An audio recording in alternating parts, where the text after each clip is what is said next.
करता हूँ बढ़िया होंगे, स्वस्थ होंगे। आपके अपने YouTube चैनल प्रकाश आईटीआई में आप सभी का हार्दिक स्वागत है। बेटा मैं राम आपको थ्योरी सब्जेक्ट पढ़ाने वाला हूँ। थ्योरी में अगर मैं बात करूँ तो आपका आज जो रहेगा वो मैं पढ़ाने वाला हूँ सेकेंड ईयर के से स्टार्ट करेंगे अपन थ्योरी को। तो बेटा जिसका बच्चे का आईटीआई में सेकेंड ईयर चल रहा है, कौन सा ईयर?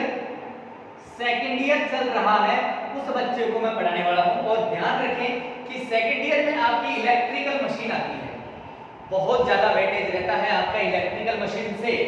जो बच्चे सेकेंड ईयर में है वो ध्यान से सुने, वेरी वेरी इंपॉर्टेंट है। वैसे याद भी रखें, आप आईटीआई करने के बाद जॉब लगना चाहोगे, हर किसी बंदे की यही तमन्ना है कि हमें जॉब लगना है। बेटा जॉब लगना है तो आपको आईटीआई के बेस पे अगर जॉब लगना है तो आपकी टेक्निकल इतनी मजबूत होनी चाहिए, बहुत ज्यादा मजबूत होगी, तभी जाके आप क्या कर सकते हो, जॉब लग सकते हो। तो बेटा मैं आज जो आपको डाटा बताऊंगा, जो आज से मैं पढ़ाऊंगा, वो ये जरूरी नहीं है कि आईटीआई बच्चे वाले ही देखें। बेटा जो आप अपनी तैयारी कर रहे हो, कंपटीशन एग्जाम की तैयारी कर रहे हो, टेक्नीशियन हेल्पर का एग्जाम जैसे आने वाला है, अभी राजस्थान में टेक्नीशियन हेल्पर की वैकेंसी के बारे में चर्चा चल रही है, जल्द वैकेंसी आने वाली है, उसकी अगर आप तैयारी कर रहे हो, आप आईटीआई पास आउट हो चुके हो, तो बेटा ये वीडियो उनके लिए भी बहुत इंपॉर्टेंट है। और जिनकी आईटीआई चल रही है उनके लिए भी ये बहुत ज्यादा इंपॉर्टेंट है। तो सारे बच्चों के लिए इंपॉर्टेंट है जो आईटीआई कर चुका है या फिर जिस बच्चे की आईटीआई चल रही है। अगर ये चीजें अगर आप दिमाग में रखोगे बेटा, मेरे साथ अगर इलेक्ट्रिकल मशीन को पढ़ोगे तो मैं हर एक कॉन्सेप्ट फुली डिटेल से आपको बताने वाला हूँ। तो करते हैं अपन स्टार्ट। तो बेटा ध्यान रखें, सेकेंड ईयर में आपके आता है इलेक्ट्रिकल मशीन। क्या आता है? Electrical machine. अगर मैं इलेक्ट्रिकल मशीन में बात करूं तो बेटा सबसे पहले जो टॉपिक आएगा आपका वो आता है ट्रांसफॉर्मर। सबसे पहले अपन डिस्कस करेंगे बेटा ट्रांसफॉर्मर को। सबसे पहले अपन देखेंगे इलेक्ट्रिकल मशीन में ट्रांसफॉर्मर। और दूसरा जो आपका टॉपिक रहेगा ट्रांसफॉर्मर के बाद में रहेगा बेटा इंडक्शन मोटर। कौन सा? इंडक्शन मोटर, जिसे अपन प्रेरण मोटर के नाम से भी जानते हैं। किसके नाम से? प्रेरण मोटर के नाम से भी जानते हैं। अगर मैं बात करूं कि ये जो इंडक्शन मोटर होती है, ये आपकी बेटा मैं दो प्रकार से बताऊंगा। एक तो होगी आपकी सिंगल फेज। कैसी बेटा? एक तो होगी आपकी सिंगल फेज इंडक्शन मोटर अपन देखेंगे इसमें, और एक देखेंगे अपन थ्री फेज इंडक्शन मोटर या प्रेरण मोटर कहते हैं। तीसरा जो अपना टॉपिक रहेगा बेटा, उसमें अपन डिस्कस करेंगे डीसी मशीन। अब डीसी मशीन में भी बेटा दो पार्ट होते हैं आपके। डीसी मशीन में दो पार्ट कौन कौन से होते हैं उनको सुन ले। एक तो अपन पढ़ेंगे बेटा डीसी जनरेटर, एक आपका होगा डीसी मोटर। अभी मैं बात करूं 4 नंबर जो अपना टॉपिक लेंगे इलेक्ट्रिकल मशीन में, वो अपना 4 नंबर का टॉपिक रहेगा सिंक्रोनस मोटर। क्या रहेगा? Synchronous motor. हिंदी में बोले तो बेटा तुल्यकालिक मोटर होता है। और लास्ट जो रहेगा आपका 5 नंबर का टॉपिक, वो रहेगा आपका अल्टरनेटर, या फिर इसे बेटा एसी जनरेटर के नाम से भी बोलते हैं, एसी जनरेटर के नाम से भी, या फिर बेटा इसे अल्टरनेटर के नाम से भी जाना जाता है, प्रत्यावर्तक के बारे में। अब मैं बता दूं कि आपके ये 5 टॉपिक है, इनको बेटा मैं एक एक करके यहाँ पर आपको फुली डिटेल से, फुल कॉन्सेप्ट के साथ यहाँ पर मैं डिस्कस करूंगा। तो आप यहाँ तक जल्दी से नोट कर लें, फिर अपन चलते हैं आगे की ओर। जिस बच्चे को वीडियो अगर अच्छा लग रहा हो ज्यादा से ज्यादा शेयर कर सकता है, चैनल को सब्सक्राइब कर लें और वीडियो को लाइक जरूर कर दें। आगे चलें अपन, आगे देखते हैं। आज अपना जो टारगेट रहेगा बेटा, आज से जो अपन डिस्कस करेंगे वो किसके बारे में करेंगे? ट्रांसफॉर्मर के बारे में करेंगे कि ट्रांसफॉर्मर क्या होता है, ट्रांसफॉर्मर किस पर वर्क करता है, ट्रांसफॉर्मर कितने प्रकार का होगा, कैसे कैसे ट्रांसफॉर्मर से आपके एग्जाम में क्वेश्चन पूछे जाते हैं, और कैसे कैसे एग्जाम में जो कंपटीशन एग्जाम में आपके क्वेश्चन पूछे गए हैं, सब चीजें अपन डिस्कस करेंगे। बस बेटा बने रहें मेरे साथ। आगे चलते हैं अपन, नेक्स्ट बात करते हैं। आप हेडिंग डाल दो बेटा, यहां तक आपने नोट कर लिया होगा। ये चल रहा है आपका सेकेंड ईयर का जो आईटीआई है उसका सिलेबस है। तो चलते हैं, अब मैं बात करता हूं सबसे पहले यहां पर ट्रांसफॉर्मर की। देखिए बेटा, ट्रांसफॉर्मर आप हेडिंग डाल दें, ट्रांसफॉर्मर। बेटा ट्रांसफॉर्मर होता क्या है आपको समझना है, दिमाग से समझना है, थोड़ा सा बेटा वीडियो की तरफ मेरी तरफ फोकस रखना है आपको। मैं आपको बताऊंगा ट्रांसफॉर्मर क्या है। ट्रांसफॉर्मर एक ऐसी युक्ति है, ये बेटा न तो घूमती है, बिल्कुल स्थिर रहने वाली युक्ति है। कौन? ट्रांसफॉर्मर में कोई ऐसी चीज नहीं होगी जो आपकी घूमेगी, ये क्या रहेगी आपकी? स्थिर रहेगी, बिल्कुल फिक्स रहेगी। कौन?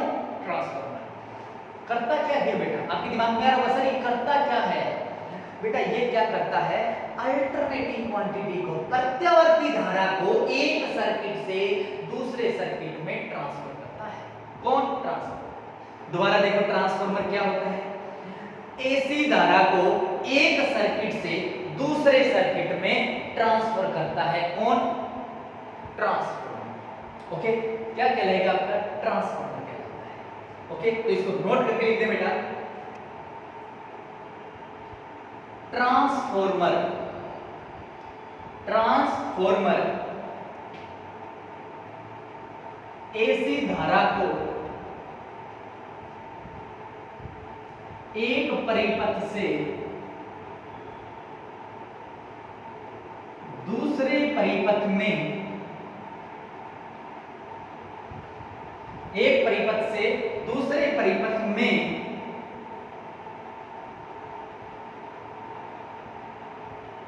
धारा को ट्रांसफर करता है।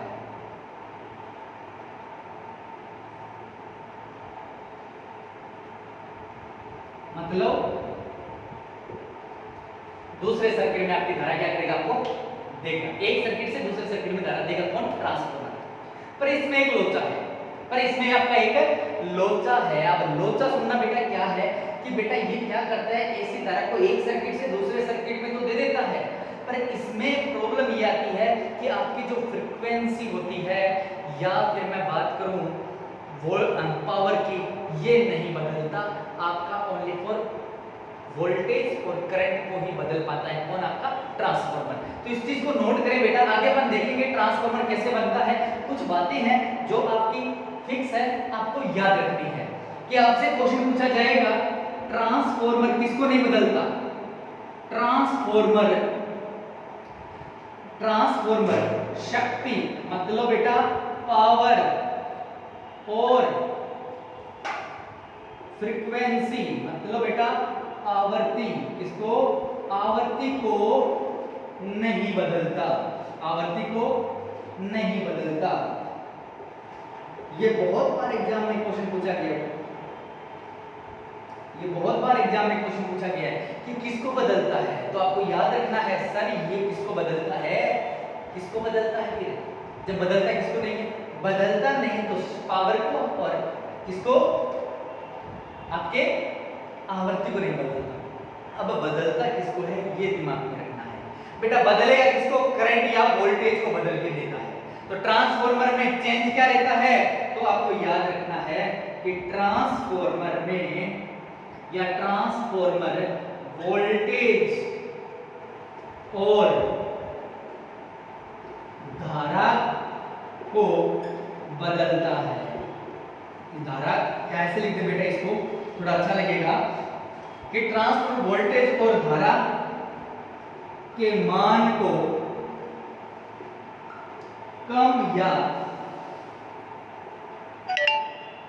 ज्यादा करता है। क्या करता है? ट्रांसफॉर्मर आपके धारा और वोल्टेज को कम ज्यादा करने के काम आता है। और ट्रांसफॉर्मर में बदलता क्या नहीं है, पावर आपकी कभी बदलेगी नहीं, न आपकी कभी फ्रीक्वेंसी चेंज होगी। ये आपको दिमाग में रखना है, वेरी वेरी इंपॉर्टेंट है। यहां से बेटा बहुत बार आपके क्वेश्चन पूछे गए हैं, इन दो लाइनों से ये बहुत ज्यादा इंपॉर्टेंट है।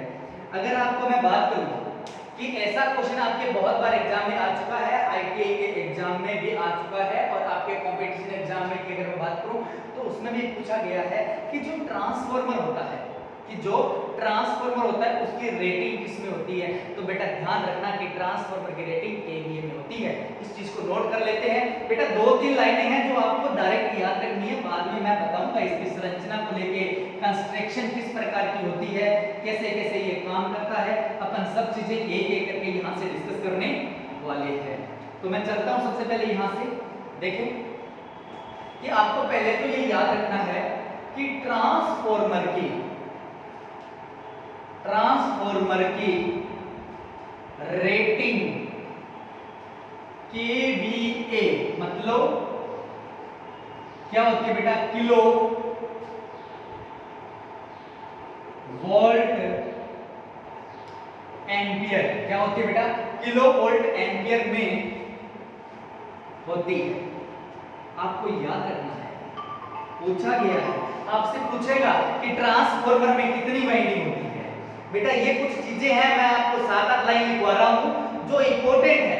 आपसे पूछेगा कि ट्रांसफार्मर के अंदर आपके कितनी वाइंडिंग होती है, तो बेटा 2 वाइंडिंग होती है। और दोनों वाइंडिंग कैसे जुड़ी होती है वो आपको दिमाग में रखना है। कैसे जुड़ी होती है बेटा, मैग्नेटिकली कपल्ड रहेगी पर इलेक्ट्रिकली कपल्ड, फिजिकली कपल्ड आपकी कभी नहीं रहती। कौन, आपकी ट्रांसफार्मर की दोनों वाइंडिंग। तो याद रखें कि ट्रांसफार्मर में 2 वाइंडिंग होती है, 2 वाइंडिंग होती है। दोनों वाइंडिंग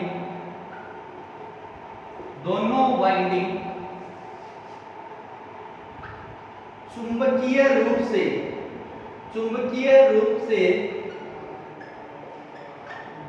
होती है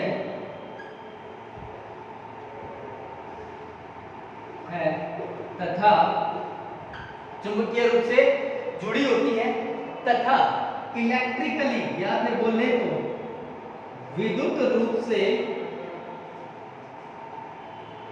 नहीं जुड़ी होती। बेटा चुंबकीय रूप से जुड़ी होगी पर विद्युत रूप से नहीं जुड़ी होती है, ध्यान रखना है। जो ये बातें बेटा मैंने आपको 7-8 लाइनें लिखवाई है, ये बहुत ज्यादा इंपॉर्टेंट है। यहाँ से आपके क्वेश्चंस पुट अप होते हैं क्योंकि ये चीजें आपके बेसिक थी आपके ट्रांसफार्मर की। अब अपन देखते हैं बेटा कंस्ट्रक्शन पे चलते हैं, संरचना पे चलते हैं। ट्रांसफार्मर की संरचना किस प्रकार से होती है। ट्रांसफार्मर को अगर अपने को ओवरऑल बनाना है कि ट्रांसफार्मर आपका बनता कैसे है, अगर अपने को देखना है तो अपने को पढ़नी पड़ेगी संरचना। और संरचना में बेटा देखते हैं कि क्या क्या आपका ट्रांसफार्मर के मेन आपके पार्ट होते हैं। जब अपन किसी ट्रांसफार्मर को डिजाइन करेंगे तो अपने को उसमें क्या क्या चाहिए। तो चलते हैं बेटा, यहाँ तक आप नोट करें, फिर अपन आगे की ओर बढ़ते हैं। आप इसका स्क्रीनशॉट ले लें जल्दी से और प्रॉपरली वे में आप अपने खुद हैंड राइटिंग से नोट्स को तैयार कर लें, क्योंकि बेटा आप कंपटीशन एग्जाम दोगे या फिर आईटीआई को आपको क्लियर करने के एग्जाम दोगे। बेटा जो चीजें पढ़ा रहा हूँ इनसे बाहर कुछ भी नहीं आने वाला है, ये मेरा दावा है आपके साथ में। ओके, तो मैं आगे देखते हैं। नेक्स्ट अगर मैं बात करूँ कि ट्रांसफार्मर की, अगर मैं संरचना की बात करता हूँ, किसकी, ट्रांसफार्मर की अगर मैं संरचना देखता हूँ कि संरचना कैसी होती है ट्रांसफार्मर की, तो वो देखिए। अब देखिए बेटा, आगे हेडिंग कर रहे हैं ट्रांसफार्मर की संरचना। अब बेटा अपने को पढ़नी है ट्रांसफार्मर की संरचना। यहां से आपका ट्रांसफार्मर स्टार्ट हो चुका है। आगे अपन संरचना देखेंगे, फिर अपन आपका वर्किंग प्रिंसिपल देखेंगे, फिर टाइप्स ऑफ ट्रांसफार्मर देखेंगे, ईएम इक्वेशन देखेंगे, नो लोड पे करे कैसा करता है, फुल लोड पे कैसे करता है, फुली डिटेल से बताएंगे बेटा। सब चीजें चलेगी आपको यहाँ पे ट्रांसफार्मर में। मैं हर एक चीज आपको बताऊंगा, हर एक टॉपिक आपको साथ में डिस्कस करूंगा। तो चलते हैं आगे। ट्रांसफार्मर की संरचना देखने से पहले अपन एक टॉपिक के बारे में डिस्कस करेंगे कि संरचना अगर आपको पढ़नी है तो संरचना में एक आपको पढ़ना पड़ेगा ट्रांसफार्मर कोर। क्या पढ़ना पड़ेगा, ट्रांसफार्मर कोर को पढ़ना पड़ेगा। कोर क्या होती है, ये कोर क्या है, ये कोर वर्ड क्या है, ये कोर सुनना बेटा, ये जो कोर लिखा है ये कोर क्या होती है। अब सुनो, कोर होती है बेटा ट्रांसफार्मर में एक बारीक बारीक पत्तियों से एक डिजाइनदार कोर बनाई जाती है, मतलब जिसपे आपको वाइंडिंग लपेटी जाएगी वो आपकी कोर होगी। सुनो बेटा एक बार कि बेटा ट्रांसफार्मर बनाने के लिए आपको इस प्रकार की एक आयताकार बॉक्स का निर्माण करना पड़ेगा। सबसे बड़ी बात यही है कि ये जो आपने बॉक्स बनाया है इसे किस धातु से बनाया है, ये सबसे बड़ी बात है। ये बनाया जाता है बेटा सिलिकॉन स्टील से बनाया जाता है। किससे? सिलिकॉन स्टील से आपका क्या बनाया जाएगा? कोर बनाया जाएगा। इसे ही बेटा अपन क्या कहते हैं? कोर कहते हैं। क्या कहते हैं? ये आपकी है कोर। ट्रांसफार्मर में एग्जाम में क्वेश्चन आ चुका है और आपको दिमाग में रखना है कि ट्रांसफार्मर की कोर किसकी बनी होती है? सिलिकॉन स्टील की बनी होती है। पहली चीज आपसे ये पूछेगा, आप सभी को आजकल पता है कि ट्रांसफार्मर की कोर सिलिकॉन स्टील की बनाई जाती है। हर बच्चा पढ़ने वाले को ये चीजें आपको पता है कि ट्रांसफार्मर की कोर सिलिकॉन स्टील की होती है। पर बेटा अब क्वेश्चन ऐसे उल्टे पूछे जाने लगे कि ट्रांसफार्मर की कोर सिलिकॉन स्टील की ही क्यों बनाई जाती है? इसके अलावा और मटेरियल की क्यों नहीं बनाई जाती? क्या प्रकृति में मटेरियल खत्म हो गया? नहीं हुआ ना। तो बेटा सिलिकॉन स्टील की क्यों बनाई है कोर को, और कोई मटेरियल क्यों नहीं यूज किया? तो इसका रीजन होता है बेटा कि आपको एक चीज याद रखना है कि जो स्टील होता है, अब मेरी बात सुने, कि जो स्टील होता है ये स्टील क्या चीज है? तो बेटा इस स्टील के बारे में सुनना कि जो स्टील होता है, अब देखो बेटा कि जो स्टील होता है अपने पास, ये आपको पता होगा स्टील क्या होता है? कोई बच्चा जानता होगा कि सर स्टील क्या होता है? तो बेटा देखना कि जो मैंने ये वर्ड्स लिखा है कि स्टील, क्या लिखा है? स्टील। स्टील क्या होता है बेटा? स्टील होता है कि आपका लोहा प्लस आपने कार्बन मिक्स करके कर दिया। लोहे में अगर आपने कार्बन मिक्स कर दिया तो आपका क्या बन जाएगा? स्टील बन जाता है। क्या बन जाता है? स्टील बन जाता है। याद रखना है। और इसमें भी बेटा किसकी मात्रा मिला दी? आपने तो सिलिकॉन की मात्रा मिला दी। किसकी मात्रा मिला दी आपने? तो इसमें भी सिलिकॉन की मात्रा मिला दी और इसीलिए बन गया सिलिकॉन स्टील। अब पूछेगा कि ट्रांसफार्मर की कोर जो होती है वो सिलिकॉन स्टील की क्यों बनाई जाती है? उसका रीजन सुनना, क्यों बनाई जाती है अच्छे तरह से समझाता हूं बेटा। पर आपको ये याद होना चाहिए जो स्टील होता है वो लोहा प्लस कार्बन का मिश्रित रूप ही स्टील कहलाता है। जो स्टील तैयार की जाती है, स्टील धातु जो तैयार की जाती है, लोहे में कार्बन के कुछ अणु मिला दिए जाते हैं जो आपकी स्टील बना देता है। अब सुनना बेटा, स्टील का मतलब क्या हुआ? यहाँ से पता चला तो ये स्टील है, ये एक प्रकार का लोहा है। और लोहा है तो लोहे में कौन सी हानि होगी? तो आप कहोगे सर लोहा हानि होती है। तो यहाँ से याद रखना कि ट्रांसफार्मर की कोर में दो हानियां होती है। अब कौन सी होती है बेटा? तो ये देखो कोर किसकी? आपको आयरन मतलब लोहे की है कि नहीं? ट्रांसफार्मर की कोर किसकी? लोहे की है। लोहे की है तो लोहा हानि होगी। क्या होगी बेटा? लोहा में हानि होगी। लोहा हानि आपकी दो प्रकार की होती है। कौन सी? एक होती है भंवर धारा हानि, इंग्लिश में से एडी करंट बोलते हैं, और दूसरी होती है बेटा आपकी हिस्टेरेसिस हानि। कौन सी? Hysteresis losses. दो प्रकार के लॉसेस होते हैं। तो आपको ये दिमाग में रखना है कि क्यों यूज करते हैं। तो इससे पहले आपको दो बातें बेटा आपको ये याद रखनी पड़ेगी कि ट्रांसफार्मर की जो कोर होती है सिलिकॉन स्टील की है। स्टील का मतलब लोहा प्लस कार्बन की है। मतलब जो स्टील जो आप कोर यूज कर रहे हो ये बेटा ऑलमोस्ट आपके लोहे की तो है। और इस लोहे में आपके दो लॉस होते हैं, एक तो एडी करंट लॉसेस भंवर धारा हानि, और दूसरा होता है आपका कौन सा? Hysteresis losses. अब बेटा सिलिकॉन स्टील की क्यों बनाई जाती है? हर एक चीज देखेंगे, हर एक चीज बताऊंगा, दोबारा सुनना बेटा। पहली बात तो आप एरो डाल के याद रखना कि ट्रांसफार्मर में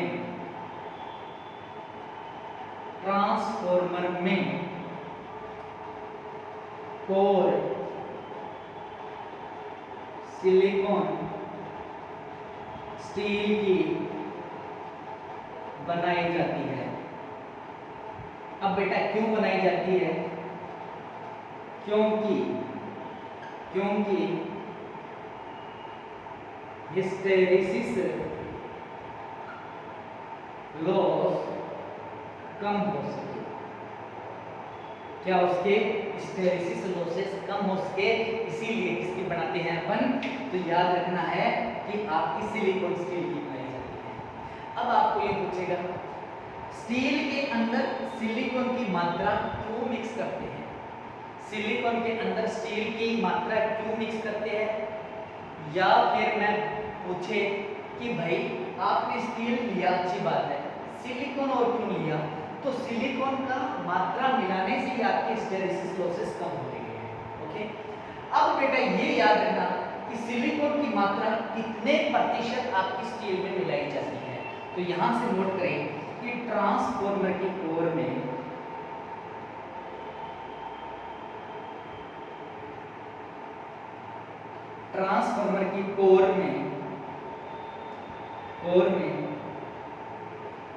सिलिकॉन की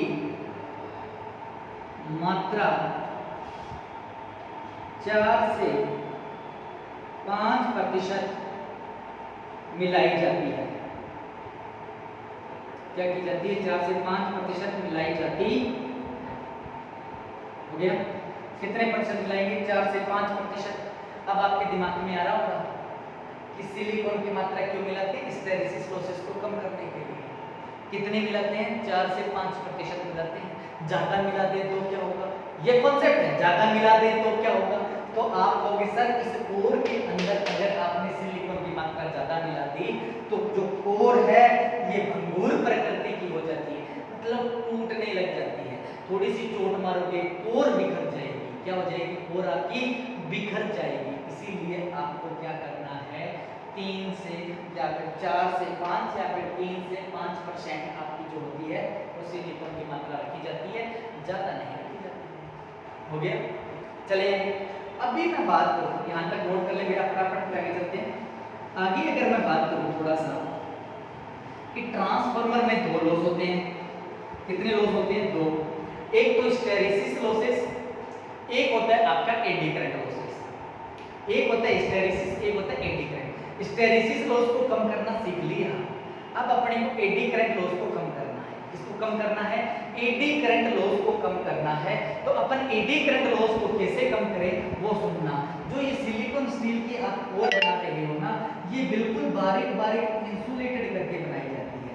ये जो कोर है ये बारीक बारीक पत्तियों को इंसुलेटेड करके बनाया जाता है ताकि आपकी भंवरदारा हानि को कम किया जा सके।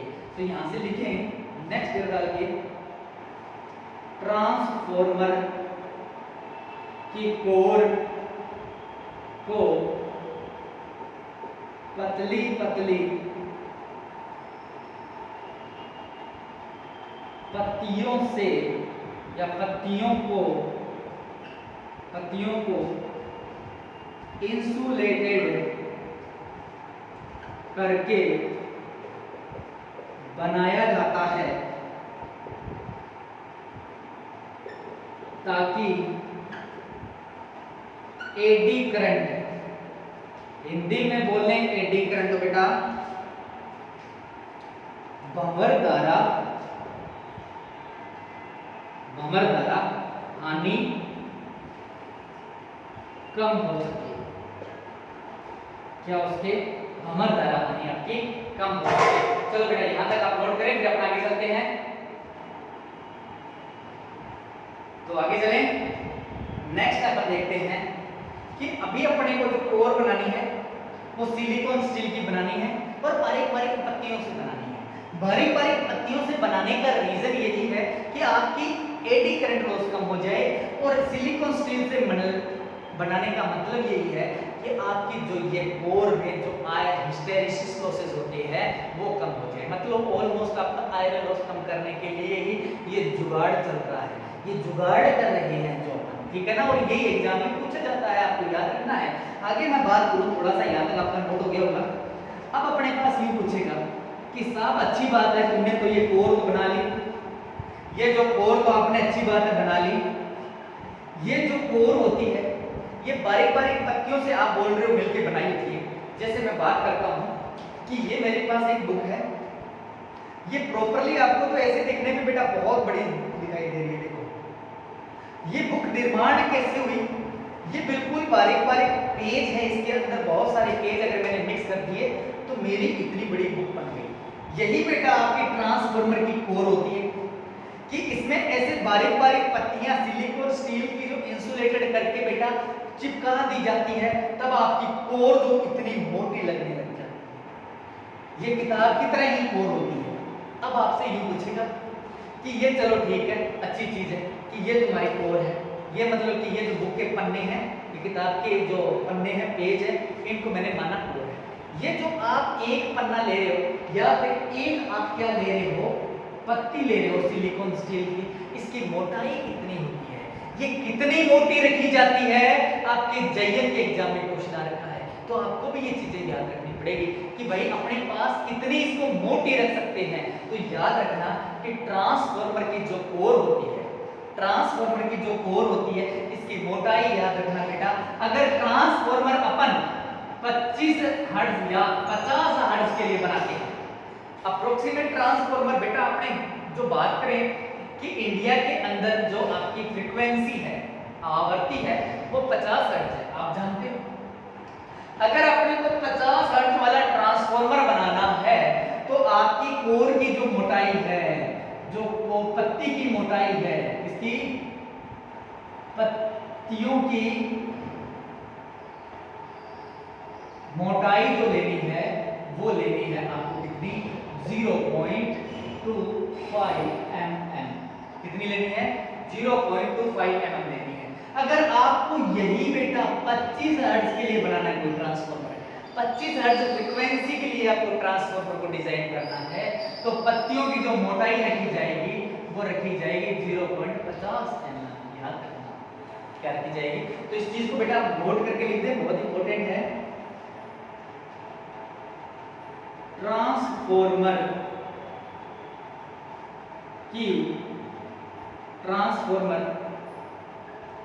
कोर की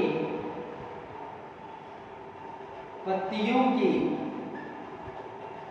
मोटाई 50 हर्ट्ज के लिए 0.5 mm रखी जाती है तथा 25 हर्ट्ज ट्रांसफार्मर के लिए कितनी रखी जाएगी आपकी, तो याद रखना 0.50 mm रखी जाती है। बेटा यहां तक अपन ने सीख लिया है कि जो ट्रांसफार्मर की जो कोर होती है ये सिलिकॉन स्टील की बनाई जाती है, इन्हें भी इंसुलेटेड करके बनाया जाता है, बारीक बारीक पत्तियों से बनाया जाता है, बारीक बारीक पत्तियों को भी इंसुलेटेड करके बनाया जाता है ताकि एडी करंट लॉसेस कम हो। ये बारीक बारीक पत्तियां हैं, इनकी मोटाई कितनी रखी जाती है, तो 25 हर्ट्ज के लिए तो बेटा 0.5 mm रखी जाती है और 25 हर्ट्ज के लिए 0.50 mm रखी जाती है। कितनी रखी जाती है, 0.50 mm रखी जाती है। जिस हमने ट्रांसफार्मर की कोर को डिजाइन कर लिया है, क्या कर लिया है, हमने ट्रांसफार्मर की कोर को डिजाइन कर लिया। पर बेटा कई बार एग्जाम में जो आपके कंपटीशन एग्जाम अगर लोगे तो वहां पर थोड़े से घुमा के क्वेश्चन पूछता है। अब बेटा देखो यहां से जितना पढ़ाया, एक तो यहां से क्वेश्चन आ सकता है, थोड़ा आपको घुमा के क्वेश्चन देगा। अब वो घुमा के कैसे क्वेश्चन दे सकता है वो अपन देखते हैं कि कैसे घुमा के क्वेश्चन देगा, कि कैसा क्वेश्चन आ सकता है घुमा के। तो सुनना बेटा कैसे घुमा के क्वेश्चन आपके पास आता है। अब देखो बेटा अपन को एक बात याद रखनी है, ये बातें जो बोल रहा हूं ये देखो घुमा के क्वेश्चन कैसे देता है। आपने इतना तो सोचा कि जो आपका ट्रांसफार्मर होता है, या फिर मैं बात करूं नॉर्मल ट्रांसफार्मर, इसकी नॉर्मल ट्रांसफार्मर की, साधारण, नॉर्मल मतलब साधारण आपका ट्रांसफार्मर है, जैसा है साधारण ट्रांसफार्मर है। तो अगर साधारण ट्रांसफार्मर की अगर आपको पूछे कोर बनी होती है, किसकी बनी होती है, तो आपका एक जवाब रहना चाहिए कि सर नॉर्मल ट्रांसफार्मर है, साधारण ट्रांसफार्मर है, तो कोर किसकी बनी होगी, सिलिकॉन स्टील की, किसकी, सिलिकॉन स्टील की बनी होती है। यही क्वेश्चन ऐसा आता है। नेक्स्ट क्वेश्चन बेटा ऐसा पूछेगा पावर ट्रांसफॉर्मर, क्या कहेगा, पावर ट्रांसफॉर्मर ऑब्लिक या बेटा डिस्ट्रीब्यूशन ट्रांसफॉर्मर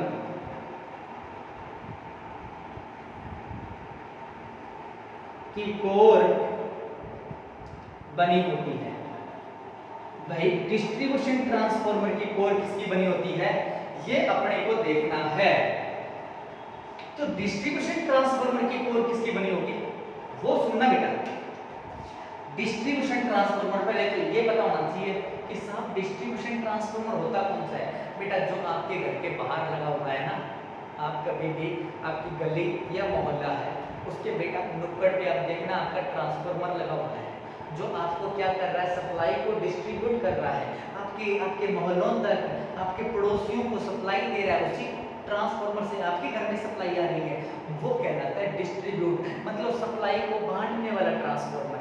आपसे कहते हैं कि डिस्ट्रीब्यूशन ट्रांसफॉर्मर की कोर किसकी बनी होती है, ये जो कोर है डिस्ट्रीब्यूशन ट्रांसफॉर्मर में किसकी बनी होती है, या मैं बात करूं पावर ट्रांसफॉर्मर की कोर किसकी बनी होती है। अगर आप बेटा कभी भी जनरेशन प्लांट में गए हो जहां पर बिजली का उत्पादन होता है, वहां पर नहीं गए, या फिर आपने बेटा देखा होगा ग्रिड सब स्टेशन देखा होगा, जहां पर आपकी बहुत बड़ी बड़ी लाइनें आती हैं और वहां से उठ के लाइन आपके शहर में आती है, तो वहां पर जो ट्रांसफॉर्मर यूज किए जाते हैं बहुत बड़े बड़े ट्रांसफॉर्मर होते हैं, वो होते हैं आपके पावर ट्रांसफॉर्मर। तो उन पावर ट्रांसफॉर्मर और डिस्ट्रीब्यूशन ट्रांसफॉर्मर की कोर किसकी बनी होती है, आपको ये पूछा जा सकता है। तो बेटा ध्यान रखना है कि पावर ट्रांसफॉर्मर हो या डिस्ट्रीब्यूशन ट्रांसफॉर्मर हो, इनकी जो कोर बनी होती है वो CRGO की बनी होती है। CRGO स्टील की बनी होती है, याद रखना। किसकी बनी है बेटा, CRGO स्टील की। कौन किसकी, पावर ट्रांसफॉर्मर की और आपकी डिस्ट्रीब्यूशन ट्रांसफॉर्मर की जो कोर होती है वो CRGO की होती है। अब ये CRGO क्या है, ये क्या बना है कि CRGO, हमने तो सिलिकॉन स्टील पढ़ा, तो CRGO होता है cold road grain oriented steel होता है, जिसमें हिस्टैरिसीस लॉसेस कम होता है। क्या होता है, हिस्टैरिसीस लॉसेस कम होता है। तो याद रखना बेटा, डायरेक्ट क्वेश्चन आपके एग्जाम में पूछा गया है कि पावर ट्रांसफॉर्मर के डिस्ट्रीब्यूशन ट्रांसफॉर्मर की कोर किसकी होती है, या ऐसा क्वेश्चन है नॉर्मल ट्रांसफॉर्मर की कोर किसकी होती है, सिलिकॉन स्टील। अगर मैं बात करूं आगे आ जाइए, हाई फ्रीक्वेंसी ट्रांसफॉर्मर है, कौन सा, हाई फ्रीक्वेंसी ट्रांसफॉर्मर है। अगर अपने पास ऐसा आ जाए कि देखो कोर से कितने क्वेश्चन बनते हैं, अभी बोर्ड चल रहा है, आप सारी चीजें नोट तो कर रहे हो ना बेटा, जितनी मैं बोर्ड पे लिख रहा हूँ आप अपने नोट्स प्रॉपर्ली तरीके से नोट्स बना लें, इनके बाहर आपका एग्जाम में कुछ भी नहीं आने वाला। अगर आपको वीडियो अच्छा लग रहा है तो आप लाइक जरूर करें। आगे चलें अपन नेक्स्ट अपन देखते हैं। नेक्स्ट देखना कि अगर आपको ऐसा बोल दे हाई फ्रीक्वेंसी ट्रांसफॉर्मर के लिए फॉर्मर की कोर बनी होती है, भाई इस बार क्या हो रहा है, बहुत ज्यादा फ्रीक्वेंसी है, कोर बनी होती है, किसकी बनी होती है, तो बेटा ध्यान रखना कि हाई फ्रीक्वेंसी वाला ट्रांसफॉर्मर है तो जो उसकी कोर जो बनानी है वो बेटा आप क्या लोगे, या तो एयर कोर मतलब वायु कोर, वायु कोर बनी होगी, या बेटा आप बोल सकते हो फेराइड कोर लेते हैं। कौन सी कोर, फेराइड कोर यूज में लेते हैं, आप इसको नोट कर लें। ये बेटा आपकी कोर बन के रेडी हो गई। अभी अपन ने कोर बनाई है, अब अपन इस पे चलते हैं, वाइंडिंग करते हैं कि आपकी वाइंडिंग कैसे की जाती है। अभी संरचना चल रही है, संरचना कंप्लीट होने के बाद में हम वर्किंग देखेंगे, ट्रांसफार्मर आपका काम कैसे करता है, कौन सी सप्लाई पे काम करेगा, AC पे करेगा, DC पे करेगा, DC दे दें तो क्या होगा, AC दे दें तो क्या होगा, सब चीजें पूरी डिटेल में देखने वाले हैं, ऐसा बने रहे मेरे साथ में। आगे चलें, नेक्स्ट अपन बात करते हैं, थोड़ा सा आगे की ओर मैं लेके चलता हूं आपको। अब देखो कोर आपका संरचना में एक टॉपिक कंप्लीट हुआ, कोर। अब अपन चलते हैं, दूसरा टॉपिक आता है संरचना में वाइंडिंग। क्या आता है, वाइंडिंग। तो देखना बेटा वाइंडिंग क्या होता है। अब बेटा वाइंडिंग क्या होती है, वाइंडिंग होती है कॉपर की जो कोर पर लपेटी जाती है। क्या होती है? वाइंडिंग होती है जो कोर पर लपेटी जाती है। ओके, तो यहां से नोट करें, ट्रांसफॉर्मर की वाइंडिंग कॉपर मतलब तांबा, कॉपर की बनी होती है। किसकी बनी होती है बेटा? आप कहोगे सर कॉपर की बनी होती है। ओके, कॉपर की बनी होती है। नेक्स्ट अगर मैं बात करूं वाइंडिंग कहां पर की जाएगी, तो बेटा कोर पर वाइंडिंग की जाती है। तो यहां पर लिख दें ट्रांसफॉर्मर में वाइंडिंग कोर पर की जाती है।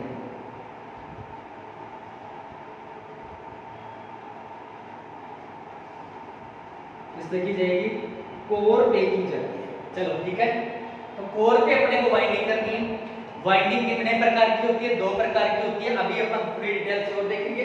जल्दी से यहां तक आप नोट करें, फिर अपन आगे की ओर मूव करते हैं। अब अपन देखिए बेटा आगे, थोड़ा सा आगे की ओर बताता हूं आपको।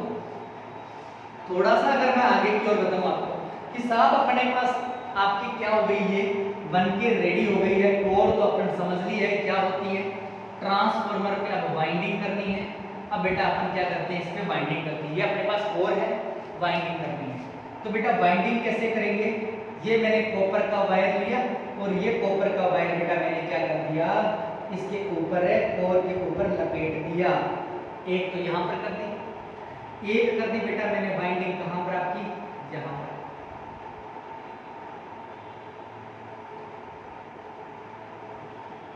ये लो। अब ट्रांसफार्मर में 2 वाइंडिंग होती है और बेटा जिसके ऊपर वाइंडिंग की जाती है, देखो ये आपका कोर है, इसके ऊपर वाइंडिंग की जा रही है। तो जिसके ऊपर वाइंडिंग की जाती है ना, इसे बोलते हैं लिंक। क्या बोलते हैं? लिंक। तो ये भी किस पे की गई है? लिंक पे की गई है। याद रखना लिंक। कई बार पूछ लेते हैं ट्रांसफार्मर में लिंक कौन सा होता है, तो लिंक वही होता है जिस पे आपकी वाइंडिंग की जाती है। ओके, ये 2 वाइंडिंग करती है। अभी ट्रांसफार्मर में आपको याद रखना है कि ट्रांसफार्मर में 2 वाइंडिंग होती है। कौन सी? प्राइमरी और सेकेंडरी। जिस तरफ सुनना, प्राइमरी वाइंडिंग कौन सी और सेकेंडरी वाइंडिंग कौन सी है। आपको अगर ऐसा ट्रांसफार्मर दिखाई दे जाए और आपको पूछे सर इसमें बताओ प्राइमरी कौन सी है, सेकेंडरी कौन सी है, तो ध्यान रखना अभी आप बता ही नहीं सकते कौन सी प्राइमरी है, कौन सी आपकी सेकेंडरी है। तो प्राइमरी कौन सी और सेकेंडरी कौन सी वाइंडिंग है, वो कैसे पहचान सकते हैं अपन? वो पहचान सकते हैं जिधर आपका लोड लगा होगा, वो आपकी सेकेंडरी वाइंडिंग होगी। तो बेटा लोड किधर लगा आपका? तो मैंने माना कि लोड लगा हुआ है यहाँ पे क्या लगा हुआ है, कोई मोटर लगी हुई है, कोई बल्ब लगा हुआ है, यहाँ पर आपका कोई लोड लगा हुआ है। तो ये लोड लगा हुआ है, तो ये जो वाइंडिंग होगी, ये जो वाइंडिंग है ये कहलाती है सेकेंडरी वाइंडिंग। क्या कहलाती है? सेकेंडरी वाइंडिंग कहलाती है। अगर मैं बात करूं बेटा अपना लोड लगा, अपने को ये वाली वाइंडिंग सेकेंडरी हो गई, तो ये वाली वाइंडिंग कौन सी होगी? तो बेटा वो सेकेंडरी, तो ये कौन सी? Primary winding. या फिर बेटा हिंदी में सुने, प्राथमिक वाइंडिंग, द्वितीयक वाइंडिंग। दोनों किस पे की गई है? लिंब पे की गई है। याद होगी बाबा, तो लिंब तो डाल देते हैं बेटा, लिंब का कोई काम धंधा नहीं है, पता है लिंब पे की जाती है। हो गया, 2 वाइंडिंग होती है, प्राइमरी और सेकेंडरी। दोनों वाइंडिंग बताओ बेटा आपस में जुड़ी हुई है क्या? आप कहोगे नहीं सर। तो पहले टाइम बेटा जब मैं पढ़ाना स्टार्ट किया था तब मैंने बोला था ट्रांसफार्मर में 2 वाइंडिंग होती है, दोनों आपकी मैग्नेटिक कपल्ड होती है, या कह सकते हैं फिजिकली या इलेक्ट्रिकली कपल्ड नहीं होती, दूर दूर रहती है। क्या आपकी इलेक्ट्रिकली कपल्ड है क्या? आप कहोगे नहीं सर। तो ये जो संरचना बन के रेडी हुई है, ये हो गई अपनी ट्रांसफार्मर की कंसंट्रेशन या संरचना कंप्लीट हो गई। अभी अपन क्या करेंगे, इस पे सप्लाई देके देखते हैं कि होता क्या है। इस पे अपन सप्लाई देंगे, यहाँ से अपन सप्लाई देंगे और इस सप्लाई देने से आपका क्या फर्क पड़ता है इस ट्रांसफार्मर में, वो आएगा वर्किंग होती है। अब ट्रांसफार्मर वर्क कैसे करता है? संरचना आपकी कंप्लीट हो गई, वाइंडिंग आपको पता चल गई, दो वाइंडिंग है सर, प्राइमरी और सेकेंडरी।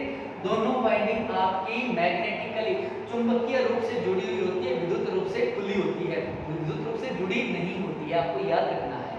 और आपसे एक बार क्वेश्चन पूछा गया था कि बताओ प्राइमरी वाइंडिंग और सेकेंडरी वाइंडिंग के बीच में कुल कितना रेजिस्टेंस होता है, तो बेटा आपस में जुड़ी नहीं हुई तो अनंत रेजिस्टेंस है, बहुत ज्यादा रेजिस्टेंस है।